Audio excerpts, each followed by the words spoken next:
Boys, j'espère que vous portez bien. Aujourd'hui, comme convenu, nous allons parler des renégats, ou plutôt des anciens renégats. Nous allons parler en effet des joueurs à qui on aurait gentiment montré la porte de sortie en leur disant, les gars, on vous aime bien, vous êtes les meilleurs. Néanmoins, il serait peut-être temps pour vous d'aller voir ailleurs. Il serait peut-être temps pour vous de prendre vos clics, vos claques, laissez vos cloques, salam alaikum, au revoir. Nous allons également à traiter l'actualité du jour, car oui, Guy Athlétique nous dévoile 2 points plutôt intéressants. Et le premier concerne notre gardien qui porte le numéro 24. Alors bien sûr les gars, vous l'aurez compris, je fais référence à un monsieur Onana, what's my name? Onana, what's my name? Alors les gars, permettez-moi s'il vous plaît. Dites-vous que notre gardien, monsieur André Onana, à son retour de congé, pensait quelque part dans son inconscient, important de le souligner, qu'il pouvait obtenir un nouveau contrat. Pourquoi? Tout simplement parce que visiblement, monsieur serait mécontent de la loi des 25%. Généralement, on le sait, systématiquement que quand Manchester United va se retrouver non qualifié pour la Ligue des Champions, il y aurait donc une déduction de 25% sur l'ensemble des salaires des joueurs. Et puisque visiblement une nouvelle fois, monsieur André Onana pense que lui serait l'exception à la règle, il pensait quelque part, dans son subconscient, qu'il pouvait obtenir un nouveau contrat. Alors les gars, on fait quoi? On rigole tout de suite ou on attend après? Je pense qu'on va le faire tout de suite. LOL. L'hôpital qui se foutrait de la charité, les gars. Est-ce que vous vous rendez compte? Le mec, il est en majeure partie en cause de notre non-qualification pour la Ligue des Champions. Je dis en majeure partie parce qu'il n'est pas le seul. Et celui-ci pense quelque part qu'il pourrait obtenir un nouveau contrat. Je ne pense même pas, je suis même certain que celui-ci, dans son inconscient, penserait quelque part que il est trop fort. C'est un gardien de classe mondiale. Et que franchement, lui, par contre, il mériterait donc une revalorisation salariale. No comment, les gars. Où est-ce que vous voulez aller avec ce genre d'individu, sincèrement? Des personnes qui pensent qu'ils ont atteint des sommets alors qu'ils n'ont même pas atteint la première échelle. Vous voulez aller où avec ce genre de personnes, s'il vous plaît? Sincèrement. Le mec pensait qu'il allait avoir un nouveau contrat. Le monde est bisounours. Le monde est Tinky. Ouais, moi je mérite un nouveau contrat. Tu es un tocard. Tout le monde cherche comment on va se débarrasser de toi. Toi, visiblement, tu penses que tu es tellement bon que tu mériterais un nouveau contrat. Franchement, là on se retrouve avec 4 gardiens, les gars. 4. Bagnedir, Lamens, Onana, Eaton. 4. Quel club se retrouve avec 4 gardiens? Sincèrement. C'est juste qu'en réalité, je pense que le club n'a pas su s'y prendre. Ils auraient dû, dès le départ, avoir une discussion sérieuse avec lui. Ça, c'est demain. Écoute, Onana, on avait dit à notre arrivée que tous les joueurs qui sont au club et qui ne performent pas depuis 2 ans, on va leur montrer la porte de sortie. On va leur dire merci, salam alaikum, au revoir. Et puisqu'on n'a pas fait, monsieur pense que dans ce cas, qu'il est incontournable. Il va être très surpris. Je vous l'ai dit, les gars, on verra encore. Je ne pense pas que contre City ou contre Chelsea, ça soit Lamens qui soit dans les cages. On va y revenir probablement demain. J'attends encore son interview, je l'ai pas encore vu. Mais donc, je pense que la première place va se disputer entre monsieur Bagnedir et monsieur Lamens. Conclusion, monsieur Onana n'est pas dans l'équation. Donc si quelque part il pense que genre c'est parce qu'il était en méforme, c'est parce qu'il venait de blessure qu'il n'a pas pu jouer les 3 premiers matchs, il se trompe. Il se trompe mais honteusement. Donc celui-ci pensait avoir un nouveau contrat. Ah là, ce soir sur le coup ça m'a fait rire. J'ai éclaté de rire sinon. Ensuite, on apprend également un autre point, cette fois-ci concernant monsieur Rasmus. Donc ça va être la première personne qu'on va parler. Donc, Diathlétique nous dit que monsieur Rasmus Højlund était vraiment meurtri quand il a appris que son temps de jeu à Old Trafford était écoulé. Le mec voulait vraiment rester. Il voulait rester coûte que coûte. Surtout qu'il avait commencé donc la pré-saison et pensait qu'il allait continuer son aventure donc du côté de Manchester United. Il voulait rester car cette partie-là, les gars, ça m'a un peu fait sourire. Car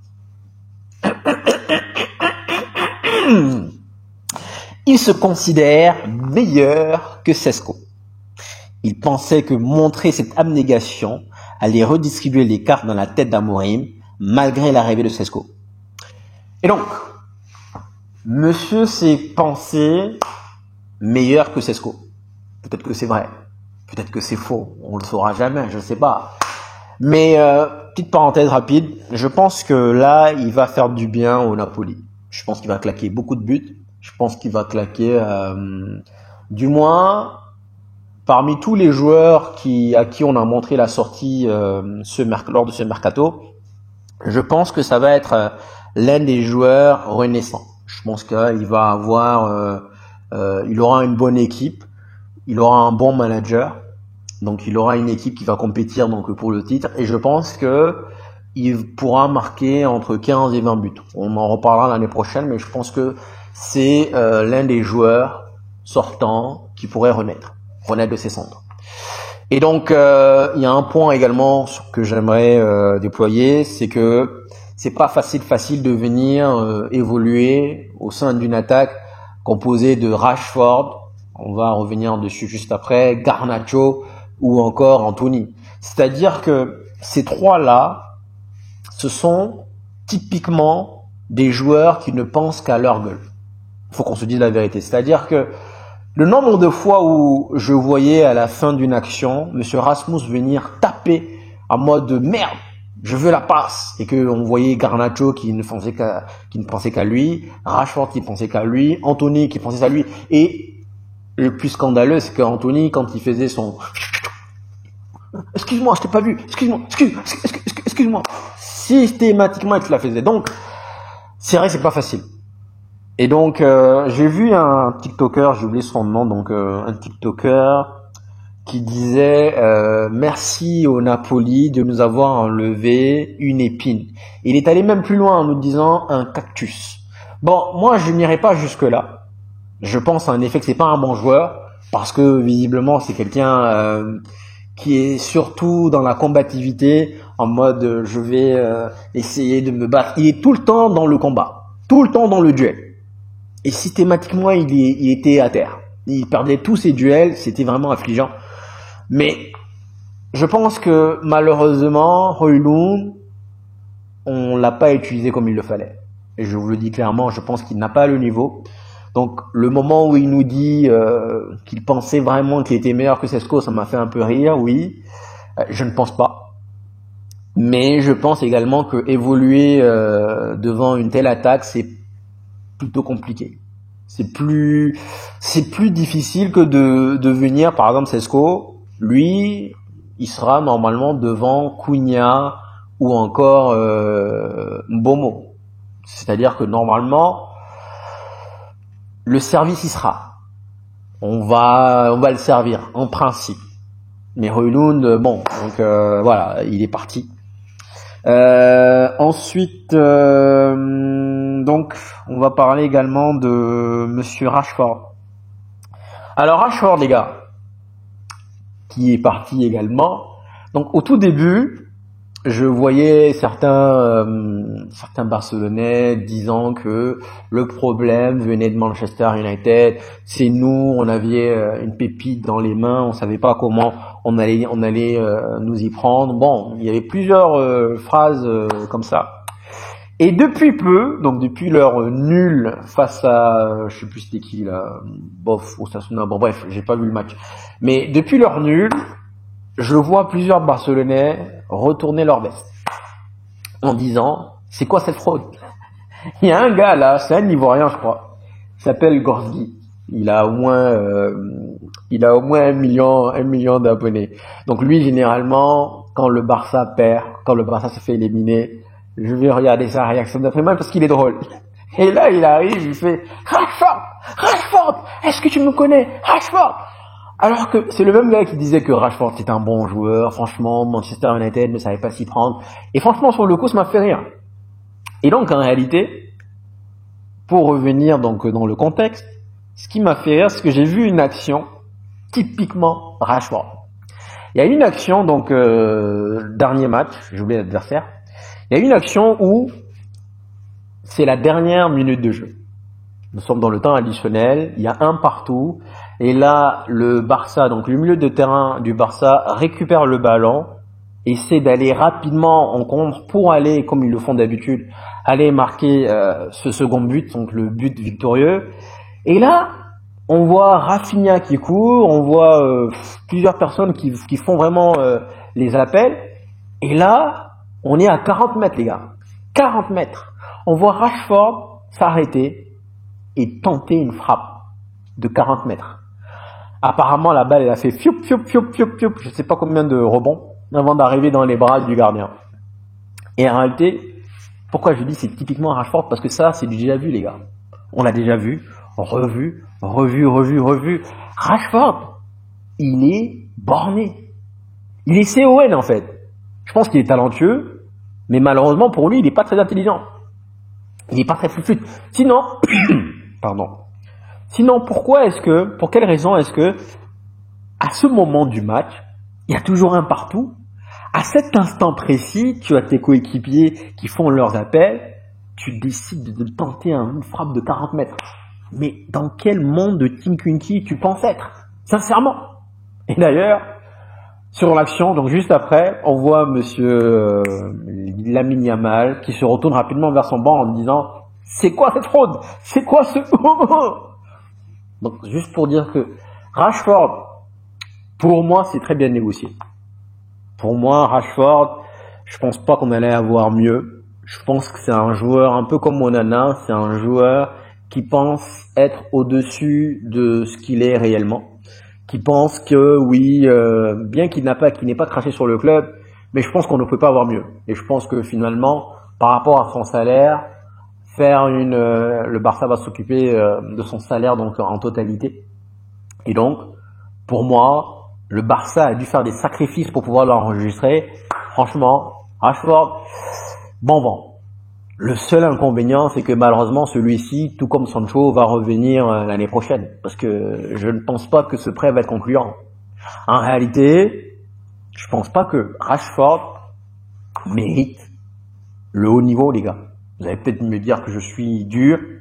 Je pense que l'ancien Rashford, avant Olé, enfin même avant Olé et au cours Olé, je pense que l'ancien Rashford pouvait être explosif. Mais ça, je vais accabler Olé parce que Olé, en termes de management, n'a pas su être efficace. Pour moi, Olé, il voulait tellement conserver son poste qu'il n'a pas à ce moment-là été un bon manager. À ce moment-là, Rashford était blessé. Il avait une blessure à l'épaule, une blessure à la jambe, et celui-ci l'a fait jouer toute la saison. On rappelle même d'ailleurs que lors de la finale perdue face à Villarreal, il a joué les 120 minutes, alors qu'il était blessé. Donc, je pense que suite à ça, malheureusement, il a dû jouer alors qu'il était blessé tout le long de la saison. Suite à cela, malheureusement, derrière, il a perdu cette explosivité-là. Et donc, pour moi, le coupable, là, dans cette situation, c'est Olé. Et quelque part, donc depuis qu'il a perdu cette explosivité, cette vitesse-là, on n'a plus retrouvé le Rashford d'antan, malheureusement. Et donc, Rashford, pour moi, aujourd'hui, le haut niveau, il ne le mérite pas. Je pense que autrefois, c'était un joueur, surtout à ses débuts. Sous Van Gaal, pour moi, c'est le meilleur Rashford qu'on ait pu voir. Sous Ten Hag, il a marqué 30 buts, ok, mais le meilleur Rashford, le petit pont sur des Michelis contre Manchester City, le but qu'il met face à West Ham, qui va dans la lucarne, ce Rashford-là, il était exceptionnel. Mais bon, aujourd'hui, je pense qu'il est en panne cruelle de confiance. Et je pense que tenter une frappe de 40 mètres, c'est histoire de vraiment se donner raison en réalité, de se donner une certaine confiance. Donc, bon, pour le transfert de Rashford, je vous dirais une note de 8 sur 10. Je pense que on ne pouvait pas mieux faire. Et je pense qu'il va revenir l'année prochaine, il va encore venir nous 1-1, mais on ne pouvait pas me le faire. C'est un joueur capable de marquer 30 buts, mais c'est pas un bon joueur. Tout simplement. Et je pense que les Barcelonais vont rapidement lire l'heure. Ils vont rapidement lire l'heure. Donc par rapport à ce transfert, 8 sur 10. Par rapport à Højlund, 8 sur 10 également. Je trouve que c'est un bon transfert. C'est bien négocié. Maintenant, j'espère qu'on va pas nous refaire la même chose que Sancho en nous disant clause libératoire. Enfin, clause, elle n'est pas obligatoire. Donc bref, normalement, je pense qu'il va marquer quelques buts. Il aura à son acompte entre 15 et 20 buts. Donc 8 sur 10 également. Ensuite, les gars, on va se retourner vers Anthony. Alors lui, par contre, je dirais également 8 sur 10. Je trouve que c'est magnifiquement bien négocié de la part de nos dirigeants. Pourquoi? Parce que ce gars-là, tout le long du mercato, il a insisté pour nous dire « Je veux que Betty, je veux que Betty, je veux que Betty, je veux que Betty ». On en pourrait même en faire une musique. « Je veux que Betty, je veux que Betty, je veux que Betty ». On dirait un enfant têtu qui pleurniche. Manchester United est resté ferme. Et ça, j'ai aimé. J'apprécie parce que on aurait pu à un moment donné paniquer parce que dans les derniers jours, Betis a essayé de me la faire à l'envers en nous disant ben écoutez, soit vous me le donnez en prêt, soit vous allez vous retrouver une nouvelle fois avec un joueur dont vous n'allez pas utiliser, dont vous n'aurez pas besoin et vous allez payer donc un salaire en plus. Et j'ai aimé parce que Manchester United est resté ferme. Finalement, c'est 25 millions. Certains vont dire que c'est peu. Pour moi, 8 sur 10, c'est un très bon transfert. Parce que, encore une fois, c'est un joueur qui ne voulait pas être là. C'est un joueur que nous-mêmes, on ne voulait pas être là. On ne veut pas qu'il soit là. C'est un joueur que la direction ne voulait pas qu'il soit là. Bref, c'était un petit caca nerveux. Bon, allez. Mais c'est pas ça le plus drôle. Le plus drôle, c'est que quand les deux clubs ont trouvé finalement un accord de 25 millions, Monsieur Anthony a finalement réalisé que mais dis donc, j'ai un salaire plutôt conséquent ici. Et donc, il aurait donc une perte à peu près de 4 millions. À peu près, une estimation, donc une perte de 4 millions sur l'année. Donc je pense qu'il touchait à peu près, il touche 200 000 quand même ce gars. Donc il touchait à peu près 10 millions, 11 millions à peu près du côté de Manchester United. Et donc là, le Betty va lui donner un salaire, donc va lui déverser un salaire de 7 millions à peu près. Donc il y a un écart de 4 millions. Et monsieur voulait une compensation. Il voulait que Manchester United lui donne une compensation pour pouvoir partir tranquillement. Si Manchester United l'aurait fait, les gars, j'allais les étrangler. J'allais leur dire, les gars, F. Et franchement, je salue parce qu'ils ont tenu bon. De 1, ils ont tenu bon par rapport à la transaction. Ce ne fut pas un prêt. Vous l'avez déjà eu en prêt, bande de guignols. Pourquoi est-ce que maintenant vous allez venir repleurnicher en disant, on veut un prêt? C'est soit vous l'achetez, soit salam alaikum. Donc franchement, je suis plutôt content du fait que, voilà. Donc, par rapport à ce point et par rapport au fait que Manchester United n'est pas abdiqué sur les 4 millions restants, en tout cas, sur le salaire qui reste. Une fois arrivé au Betty, les gars, il a été accueilli comme un héros. Comme s'il y avait un nouveau shérif dans la ville. En mode masterclass. Mais c'est pas ça le plus drôle. Le plus drôle, c'est la partie émouvante. C'est quand celui-ci réalisait quel cauchemar, quel enfer il avait traversé du côté de Manchester United. En mode... Sérieux, hein? Il était un sanglot, le gars. En mode, sincèrement, j'ai vécu un calvaire, l'enfer, franchement... Je suis content d'être libéré, comme disait Freedom. Freedom! Je suis content d'être libéré. Merci le Betty. Je disais en moi que mon premier choix c'était le Betty, le second choix c'était le Betty, le troisième choix c'était le Betty. Je voulais le Betty et rien d'autre. Mais malgré cela, il voulait quand même les 4 millions. Il voulait quand même la compensation, ce gars, ce guignol là, 2 balles. Bref, bon débarras, franchement. Bon débarras, c'est un comédien. Il faut rappeler également qu'il y a 50% à la revente. Après, je doute fermement que celui-ci pourrait être revendu plus tard au Real ou au Barça. Ça peut arriver, mais si tel est le cas, Je pense que celui-ci, en effet, comme Monsieur Brook vient de me l'envoyer, il ne supporte pas la pression. Quand il est arrivé à Manchester United, on l'avait posé justement sur ce facteur. Il avait dit, moi, je ne connais pas la pression parce que j'avais joué dans les favelas, dans les quartiers chauds du Brésil où il y avait des trafiquants de drogue. Donc la pression, je la supporte. Je ne la connais pas, quoi. Bref. Donc en tout cas, bon vent à lui. Et encore une fois, pour moi, c'est bien négocié, 25 millions plus 50% à la revente. Si jamais il finissait par exploser et que derrière le Real, le Bayern ou le Barça venaient toquer à la porte, 50%, je pense que c'est un bon deal, honnêtement. Donc 8 sur 10 également. Ensuite, nous allons nous tourner vers Garnacho. Alors lui, pour moi, on en a parlé, je pense, lors de la vidéo du samedi. Pour moi, je vous dirais, c'est très mal négocié, franchement. Parce que si on inverse la donne, admettons que là, Garnacho était à Chelsea, d'accord? Et que c'était Manchester United qui le voulait, je vous garantis que Chelsea ne nous l'aurait vendu à 65-70 millions, minimum, voire même 80 millions.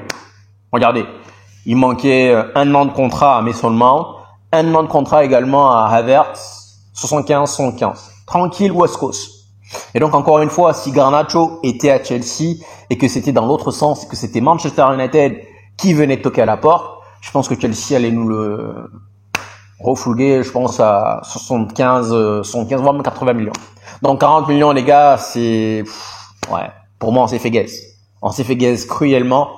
Et en plus, il y a rien en termes d'options d'achat. Enfin, il y a 10% en termes de revente, mais il y a rien en termes de bonus. Donc pour moi, le deal de Garnacho, pour moi, je dirais 4 sur 10. Celui-là, par contre, je trouve que c'est mal négocié. Et donc celui-ci, il a fait une lettre en mode genre, lui aussi, il a vécu un cauchemar, il a vécu un traumatisme. Et donc dans la lettre, il met Dear God, donc cher Dieu. En gros, il écrit, il envoie il envoie une lettre à Dieu. Bref, il met Dear God. Et là, on voit des larmes en mode genre j'ai pleuré et puis mais merci. Genre ça veut tout dire quoi. Les larmes, pas besoin de mots, juste les larmes suffisent. Prends tes clics et tes claques, dégage, sincèrement. Et je pense fermement que là, il a déjà coché la date du, je sais pas c'est quoi la date, mais en tout cas, donc là le 19, donc c'est pas le 19. Oui, je crois que c'est le 19. Le 19 ou le 20. Probablement qu'il a déjà coché la date où Chelsea va venir à Old Trafford. Ce jour-là, forcément, il sera titulaire. Et donc, ce jour-là, il va vouloir faire le match de sa vie. Mais bon, la dernière fois, je suis tombé sur un débat entre Rio Ferdinand et quelqu'un d'autre sur le fait que Manchester United, globalement, les fans y compris, n'ont pas suffisamment été patients avec lui. Et que si Nani avait fait preuve donc du même sort, il n'allait pas s'en sortir. Je suis pas sûr. Je pense que il n'y a que Garnacho qui a eu Viva Garnacho. Personne d'autre. Ça c'est le son Didier normalement à Cristiano Ronaldo. Aucun autre joueur a eu ce. Donc les fans l'aimaient, les fans l'appréciaient. On le remercie encore pour cette retournée fantastique contre Everton. Il y a eu de bons moments avec Garnacho. Le but dans les temps additionnels face à Fulham. Moi, sincèrement, Garnacho, au début, je voulais le vendre. Mais je voulais le vendre la première fois, non pas parce que je pensais qu'il était pas bon, mais parce que je me disais qu'il nous fallait forcément des fonds. Il fallait faire entrer des sous dans les caisses. Et je me suis dit, il faut le vendre. Mais c'était pas par rapport au fait que je me disais que derrière, je pense toujours que c'est un joueur qui a du potentiel. Maintenant, la raison pour laquelle j'ai retourné ma veste, parce que c'est par rapport à son comportement. Il a vraiment un comportement de vraiment M. Donc lui aussi, merci, au revoir. Donc ce transfert-là, je dirais 4 sur 10. Ça a été très mal négocié selon moi. Ensuite, on apprend également que M. Rubena donc avait exigé un latéral droit et un milieu de terrain à sa direction. Malheureusement, ils ont failli une nouvelle fois. En ce qui concerne le latéral droit, je vous dirais que je suis plus ou moins d'accord. Parce que sincèrement, on a déjà Diego Dalot, Mazraoui vient également d'effectuer son retour. Donc conclusion, normalement pour moi, c'était pas une nécessité. Mais en revanche, Le milieu de terrain, les gars, depuis le temps, je vous le dis, dès le premier tour du mercato, je vous l'ai dit. Selon moi, les gars, il faut un milieu de terrain. C'est une priorité. J'étais même prêt, quand on avait fini, quand on avait bouclé les deals de monsieur Bomo et de monsieur Cunha, je vous disais, les gars, plutôt que d'aller chercher, d'aller mettre l'argent pour Sesco, allons-y, chercher, essayer de prendre à gauche, à droite, pour aller injecter, aller chercher un vrai milieu de terrain. Honnêtement, pour moi, c'était une priorité. Et apparemment, on apprend une nouvelle fois, il y a 2 rumeurs aujourd'hui.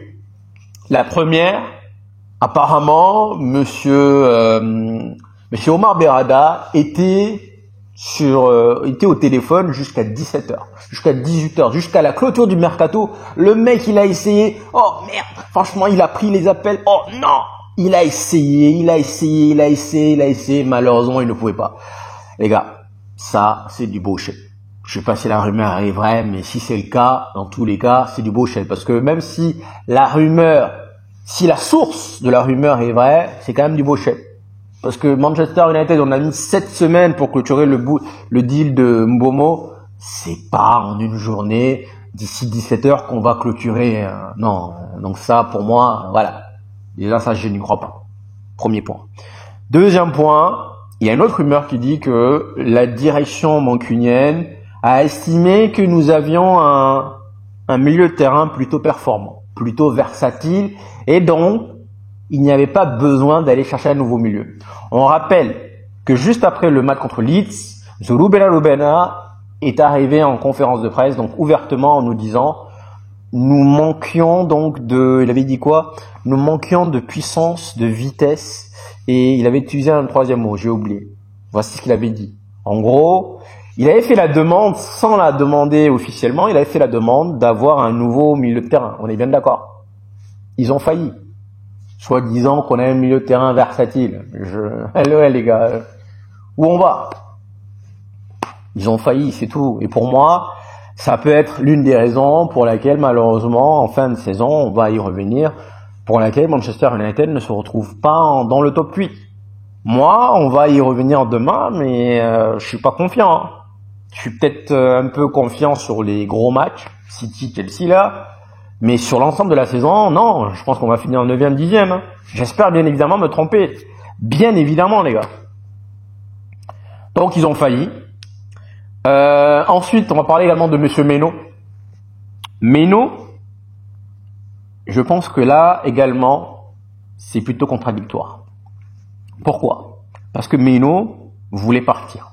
Il a insisté jour après jour, donc mercredi, jeudi, vendredi, et là, temps mort. J'ai vu beaucoup de fans s'exprimer sur le sujet en disant il n'a qu'à se casser, il n'a qu'à aller se faire, il n'a qu'à... Ok. Mais les gars, je vais vous poser une question.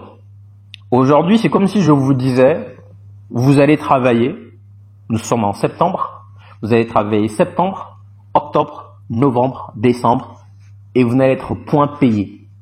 Par rapport à tous les efforts que vous allez finir, salaire, vous n'en aurez point. Vous voyez où je veux en venir? C'est comme si aujourd'hui, c'est la même chose. On lui demande d'aller s'entraîner à fond, et pourtant, de ne jamais être récompensé. Parce que si, comme M. Ruben Rubena l'a souligné proprement en conférence de presse, il est bel et bien en concurrence avec M. Bruno Fernandes, celui-ci joue dans un premier temps tous les matchs. Dans un second temps, il joue chaque minute. S'il faut jouer 97 minutes, il va jouer 97 minutes. Donc, conclusion, il y a une Coupe du Monde en jeu. Où est-ce qu'il va avoir du temps de jeu? Sincèrement, moi, personnellement, je le comprends. Et pourquoi je dis que c'est contradictoire? Parce que vous avez dit à maintes reprises que vous voulez uniquement des joueurs qui voulaient jouer pour le club. Là, dans ce genre de cas, ce n'est pas qu'il ne veut plus jouer pour Manchester United. D'ailleurs, la preuve, il voulait aller en prêt. Il voulait simplement aller avoir du temps de jeu, le temps parce que forcément que l'année prochaine, M. Casemiro, M. Bruno Fernandes vont partir, le temps que ces deux-là partent. Et pour moi, il est susceptible de jouer aux côtés de Bruno Fernandes. Donc le fait de nous dire qu'il est en compétition avec lui, non. Pourquoi pas être en compétition avec Casemiro? Il peut jouer aux côtés de Bruno Fernandes. Même ça va être un milieu pauvre, faut qu'on se dise la vérité, mais il peut faire office de remplacement à Casemiro, normalement. Donc pour moi, on aurait dû le laisser partir, tout simplement. Oui, mais non, on aurait dû le laisser partir.